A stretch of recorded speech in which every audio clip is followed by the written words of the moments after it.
पिस्ता खरवस करा आता घरच्या घरी. हो, बरोबर ऐकलं तुम्ही. आम्ही घेऊन आलोय खास पिस्ता फ्लेवरच्या खरवसची रेसिपी. याकरता पितांबरी रुचियानाचं खरवस प्रीमिक्स बाउलमध्ये काढलं. याच्यामध्ये आवडीनुसार 2 ते 3 टेबलस्पून गूळ पावडर घातली. पितांबरी रुचियानाची गूळ पावडर या ठिकाणी आम्ही वापरली आहे. अर्धा लिटर फुल क्रीम दूध याच्यामध्ये थोडं थोडं करून घालायचं, जेणेकरून मिश्रणाच्या गाठी होणार नाहीत आणि छान एकजीव असं हे मिश्रण तयार होईल. पिस्त्याचे पातळचे काप करून याच्यामध्ये घातले.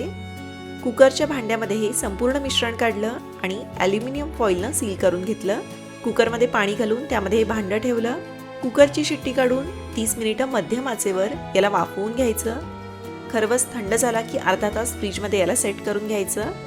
प्लेटमध्ये काढून हव्या त्या आकारात याचे काप करून घेऊ शकता.